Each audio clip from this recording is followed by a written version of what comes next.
Hollywood Cinema Screen presenting 825 Forest Road। ये कहानी शुरू होती है चक से, जो एक शानदार बंगला खरीदने के बाद हैरान रह जाता है क्योंकि बारिश का पानी छत से टपक रहा था। वो तुरंत इसकी फोटो लेकर प्रॉपर्टी एजेंट को भेजता है और मनी मन उसको कोसता है। इसके बाद वो अपनी बीवी मारिया के स्टूडियो में जाता है ये चेक करने के लिए कि क्या वहाँ पर भी पानी आ रहा है। मारिया एक फैशन डिजाइनर है और उस वक्त लाइव सेशन में अपने डिजाइनिंग के एक्सपीरियंस शेयर कर रही होती। खुशी की बात ये थी कि उसका स्टूडियो पूरी तरह से सूखा था। तभी चक की नजर कमरे के कोने में रखे एक पुराने मॉडलिंग डमी पर पड़ती है। मारिया को वो डमी इतना पसंद था कि वो उसे अपने साथ नए बंगले में भी ले आई थी। इसके बाद चक बाहर निकलकर बंगले के आसपास के हिस्से को चेक करने लगता है। तभी उसका पड़ोसी उससे मिलने आता है और हैरानी जताता है कि ये बंगला आखिर किसी को बेचा कैसे गया। बातचीत में तो वो एक चौंकाने वाली बात का खुलासा भी करता है कि इस बंगले के पुराने मालिक ने यहीं पर आत्महत्या कर ली थी। चक ये सुनकर अंदर तक हिल जाता है क्योंकि उसे एजेंट ने इस बारे में कुछ भी नहीं बताया था। वापस आकर जब वो टपकते पानी की तस्वीर दोबारा देखता है तो एक फोटो में उसको एक शॉटगन दिखती है, जबकि उसके घर में कोई हथियार नहीं था। उसको समझ नहीं आता कि ये बंदूक कहाँ से आई। लेकिन ये अजीब घटनाएं यहीं पर नहीं रुकती है। अगले दिन सुबह जब वो बंगले के गार्डन में टहल रहा होता है तो वो देखता है कि उसकी बीवी का मॉडलिंग डमी अब गार्डन में खड़ा है और वो भी काफी अजीब पोजीशन में। तभी उसका पड़ोसी दोबारा आता है और मामले को गंभीरता से देखता है। चक को शक होता है कि कहीं ये उसकी बहन की हरकत तो नहीं, क्योंकि कुछ महीने पहले एक एक्सीडेंट में उसकी माँ की मौत हो गई थी और तब से उसकी बहन का मानसिक संतुलन थोड़ा बिगड़ गया था। पड़ोसी उसको सलाह देता है कि वो अपनी बहन पर ध्यान दे।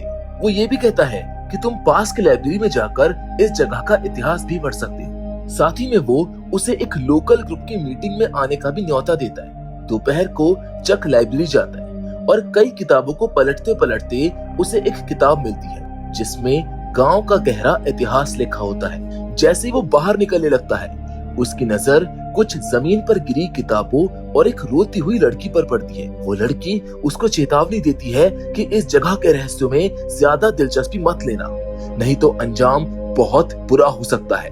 लेकिन चक उसे पागल समझकर अनदेखा कर देता है और काउंटर पर किताबें लेकर पहुंच जाता है। लाइब्रेरियन जब किताबें देखता है तो उसका चेहरा उतर जाता है। वो तुरंत चक को चेतावनी देता है कि इस जगह से जुड़े राज आज तक कोई नहीं सुलझा पाया, इसलिए ज्यादा इन्हें खोदने की कोशिश मत करना। चक कहता है कि उसका कोई ऐसा इरादा नहीं है, वो तो बस इतिहास समझना चाहता है। फिर वो रोती लड़की और गिरी किताबों का जिक्र करता है, जिसको सुनकर लाइब्रेरियन एकदम गंभीर हो जाता है और वहाँ से चुपचाप चला जाता है। चक भी बिना कुछ बोले घर लौट आता है। घर आकर वो किताबें पढ़ना शुरू करता है जो 1980 की एक सीक्रेट कॉन्फ्रेंस से जुड़ी होती है। तभी डोरबेल बजती है। बाहर उसकी एक स्टूडेंट खड़ी होती है जो म्यूजिक क्लास लेने आई थी। चक एक म्यूजिक टीचर है और ये स्टूडेंट पहली बार क्लास लेने आई थी। शुरुआत में वो लड़की थोड़ी नर्वस होती है, इसलिए उसका मूड ठीक करने के लिए चक किचन से पानी लेने चला जाता है। लेकिन तभी पूरे कमरे में पियानो की एक मेलोडी गूंजने लगती है जो किसी प्रोफेशनल का परफॉर्मेंस लग रहा था। चक हैरान रह जाता है क्योंकि जब वो पीछे देखता है तो वो लड़की तो वहीं उसके साथ किचन के दरवाजे पर खड़ी थी। ये देखकर दोनों बहुत चौंक जाते हैं। जब चक वापस पियानो के पास पहुंचता है तो वहां पर सब कुछ शांत हो चुका होता है और उस महिला का कोई नामो निशान नहीं होता जिसके बारे में उस लड़की ने बताया था। ये सब देखकर वो लड़की डर जाती है। रात को जब चक का स्टूडेंट डर के मारे भाग गया तो घर में सन्नाटा छा गया। उसकी पत्नी मारिया किसी ऑफिस प्रोजेक्ट के लिए बाहर गई थी, इसलिए अकेलेपन में चक ने सोचा कि क्यों ना पड़ोसी द्वारा बताए गए गार्डन क्लब की मीटिंग में चला जाए। वहां पहुंचने पर वो देखता है कि बस 6 लोग ही आए थे और ये सब बेहद संवेदनशील विषय पर चर्चा कर रहे थे, जिस पर इस गांव में आमतौर पर कोई बात नहीं करता है। चक को हैरानी तब होती है जब वो देखता है कि वही लाइब्रेरी क्लर्क भी वहाँ पर मौजूद है। बातचीत के दौरान क्लर्क ने बताया कि हाल ही में एक लड़की हेलेन फॉस्टर ने अपनी जान लेने की कोशिश की थी। ये घटना उसे 1980 की उस पुरानी घटना की याद दिला गई जब एक महिला जिसका नाम भी हेलेन था उसने अपने ही घर में खुद को गोली मार ली थी। उसकी बेटी को स्कूल में लगातार तंग किया जाता था और कोई भी उसकी मदद के लिए आगे नहीं आया था। तब से हर साल इस गांव में एक रहस्यमय मौत होती आ रही है। गांव के लोग मानते हैं कि ये सब हेलेन की आत्मा का काम है और जब तक उसके घर का सच सामने नहीं आता ये घटनाएं रुकने वाली नहीं है। मीटिंग का माहौल डरावना होता जा रहा था, इसीलिए सबने उसे यहीं पर खत्म करने का फैसला किया। लेकिन जैसे ही चक बाहर निकला उसे पास के एक पुराने चर्च से एक औरत की डरावनी हंसी सुनाई दी, जिससे घबराया हुआ चक घर आया और सीधा अपनी बहन इजाबेल के कमरे में गया। इजाबेल अब भी अपनी माँ की मौत के गम से उभर नहीं पाई थी। उसे अक्सर बुरे सपने आते जिनमें वो बार बार अपनी माँ को देखती। हर बार ऐसा होने पर वो चक के पास आकर अपना डर साझा करती थी। उसी शाम इजाबेल का स्कूल फ्रेंड उससे मिलने आता। वो इस गांव में पला बड़ा था और उसे यहाँ की डरावनी कहानियों की अच्छी जानकारी थी। उसने इजाबेल को हेलेन की आत्महत्या की पूरी कहानी विस्तार से सुनाई। रात को जब इजाबेल सो रही थी तो अचानक बाथरूम की लाइट अपने आप जल गई। उसने उठकर लाइट बंद की, लेकिन थोड़ी देर बाद वो फिर से जल उठी। उसे लगा शायद स्विच में खराबी है, इसलिए उसने बल्ब निकालकर बेड के पास साइड टेबल पर रख दिया। लेकिन जैसे वो दोबारा सोने गई, अजीब घटनाएं फिर से शुरू हो गई। उसे महसूस होने लगा कि कोई है, कुछ है जो शायद रुक नहीं रहा है। अगली सुबह जब इजाबेल की आंख खुली तो सूरज की रोशनी कमरे में फैल चुकी थी। पहले तो उसको लगा कि वो सब कोई बुरा सपना था, लेकिन जब उसकी नजर साइड टेबल पर पड़े बल्ब पर पड़ी तो उसको यकीन हो गया कि जो कुछ भी रात में हुआ था वो सपना नहीं बल्कि हकीकत थी। वो तुरंत ये बात अपने दोस्त को बताती है। तभी चक का फोन आता है। वो घबराए हुए स्वर में कहता है कि इजाबेल तुरंत घर आओ। घर पहुंचते ही इजाबेल देखती है कि उसकी भाभी मरिया बेहद डरी और घबराई हुई है। दरअसल कुछ देर पहले ही मरिया अपने स्टूडियो में एक लाइव सेशन कर रही थी और उसके पीछे रखी डमी मॉडल का हाथ अपने आप हिलने लगा। उसी समय उसकी बेस्ट फ्रेंड जो लाइव देख रही थी उसने उसे घबराकर फोन कर दिया।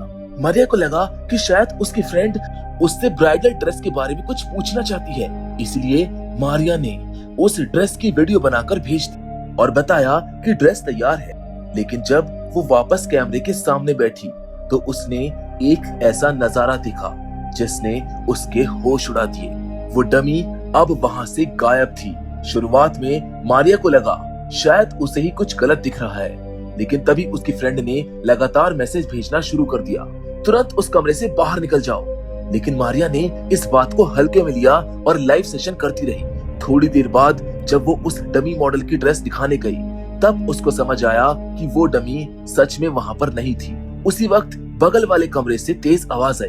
डरी हुई मारिया हिम्मत करके उस कमरे की तरफ बढ़ी और वहां उसे वो डमी मॉडल से जुड़ी एक डरावनी सच्चाई पता चली। जब चक को इस बारे में पता चला तो वो बिना देर किए घर लौट आया और दोनों ने मिलकर उस डमी को आग के हवाले कर दिया।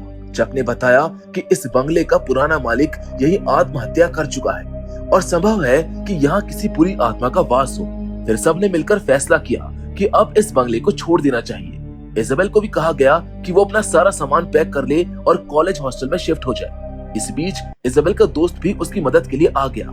तभी उसने दीवार पर एक तस्वीर देखी जिसमें इजाबेल अपनी माँ के साथ थी। उसने हैरान करते हुए कहा, तुम्हारी माँ तो वैसी बिल्कुल नहीं दिखती जैसी तुमने बताई थी। इस फोटो में तो वो किसी और जैसी लग रही है। इजाबेल भी चौंक गई और बोली, मेरी माँ का कुछ महीने पहले एक्सीडेंट में देहांत हो गया है। ये सुनकर उसका दोस्त भी हैरान रह गया क्योंकि उसने कुछ देर पहले ही उस घर में इजाबेल की माँ को घूमते हुए देखा था।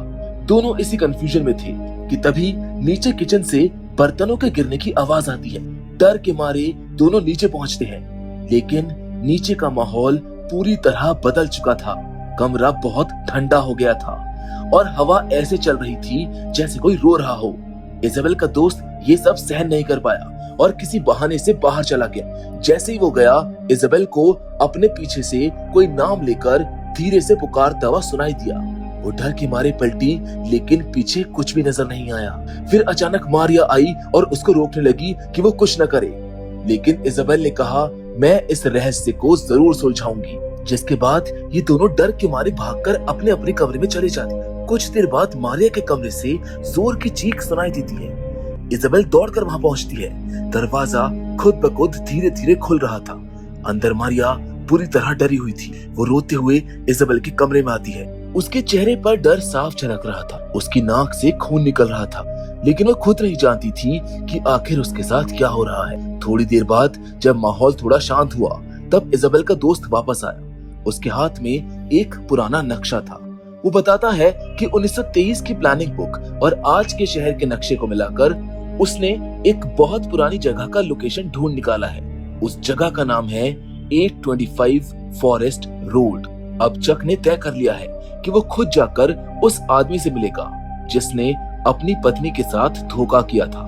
इजाबेल जिद करती है कि वो भी चक के साथ जाएगी। तभी एक एजेंट घर के बाहर आता है जो एक एड शूट के लिए मदद मांगने आया होता है, लेकिन चक को तुरंत एक जरूरी काम से बाहर जाना होता है। ऐसे में मारिया, जिसकी तबीयत अब पहले से ठीक थी, एजेंट की मदद के लिए रुक जाती है। इजाबेल को कुछ अजीब सा महसूस होता है, इसीलिए वो अपने दोस्त से कहती है कि वो मारिया के साथ ही रुके और चक के साथ मिलकर वो निकल पड़ती है उस रहस्यमय पते की ओर, 825 फॉरेस्ट रोड की तरफ। रास्ते में चक कहता है कि अगर ये वही पुराना घर निकला तो वो इसको आग लगा देगा।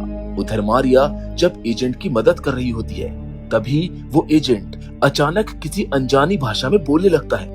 इधर चक और इजाबेल अब एक उजड़े और सुनसान घर के सामने होते जो एक घने जंगल से होकर गुजरने के बाद मिला था। वो खिड़की तोड़कर अंदर जाते हैं और किसी ऐसी चीज की तलाश करने लगते हैं जो इस जगह को जोड़ सके। इजाबेल धीरे धीरे ऊपरी मंजिल पर जाती है, जिसको देखकर वो हैरान रह जाती है क्योंकि ये हवेली अंदर से चक के ही घर जैसी लगती है। तभी उसके पीछे किसी की परछाई गुजरती है। दूसरी ओर घर पर मौजूद मारिया अचानक 1980 की किसी पुरानी घटना की बातें करने लगती है। वो बताती है कि उसकी बेटी को स्कूल में बहुत तंग किया गया था। वो कई बार लोगों से मदद मांगती रही, लेकिन किसी ने हाथ नहीं बढ़ाया। असल में ये सब मारिया नहीं बल्कि हेलन की आत्मा बोल रही थी, जिसने खुद अपनी जान ले ली थी और अब पूरी तरह से मारिया पर कब्जा कर चुकी थी। उधर चक को जमीन के नीचे एक लकड़ी का डिब्बा मिलता है जिसमें बहुत सारे खत होते हैं, स्कूल प्रशासन को लिखे गए पत्र जो उसी महिला ने लिखे थे, लेकिन सभी खत वापस लौट आए थे। उन खतों पर उसी महिला का पता भी था जो कि 825 फॉरेस्ट रोड ही था। चक को अब सब कुछ समझ में आ जाता है कि ये वही घर है जो कभी हेलन का था, इसलिए उसकी आत्मा बार बार यहीं लौटती है। डर के मारे वो ऊपर भागता है ताकि इजाबेल को लेकर वो यहाँ से निकल सके, लेकिन वो हैरान रह जाता है जब देखता है कि इजाबेल बस एक ही जगह चुपचाप खड़ी हुई है। उधर इजाबेल का दोस्त अब पूरी तरह यकीन कर चुका था कि मारिया के साथ कुछ अजीब हो रहा है। वो जानबूझकर उससे उसकी बेटी का नाम पूछता है। मारिया अचानक चीखने लगती है और पागलों की तरह हंसने लगती है। कुछ देर बाद माहौल शांत हो जाता है और उनको लगता है कि आत्मा अब निकल गई है, लेकिन इजाबेल की आंखें अब भी खुली की खुली रह जाती है क्योंकि एक अदृश्य हाथ ने उसके कंधों को कसकर पकड़ लिया था।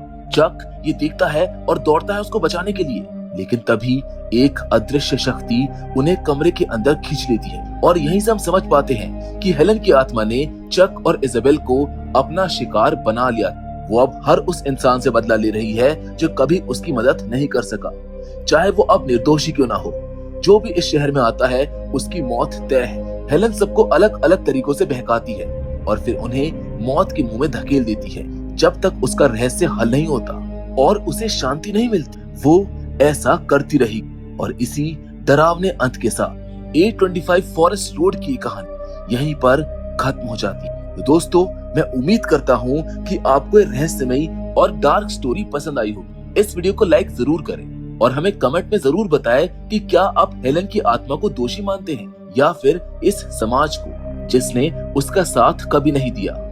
ऐसी ही स्पाइन चिलिंग कहानियों के लिए आप हमारे चैनल को सब्सक्राइब करना ना भूलें और बेल आइकन जरूर दबाएं ताकि अगली बार जब डर की दस्तक हो तो आप सबसे पहले सुन सकें। साथ ही इस वीडियो को अपने दोस्तों के साथ शेयर जरूर करें। आप हमारे व्हाट्सएप चैनल को भी ज्वाइन कर सकते हैं जहां पर आप एक्सक्लूसिव कंटेंट को सबसे पहले देख सकते हैं। बाकी फिलहाल आज के इस वीडियो में बस इतना ही। मिलेंगे आपसे हम एक और नई इंटरेस्टिंग कहानी के साथ, पर तब तक के लिए धन्यवाद।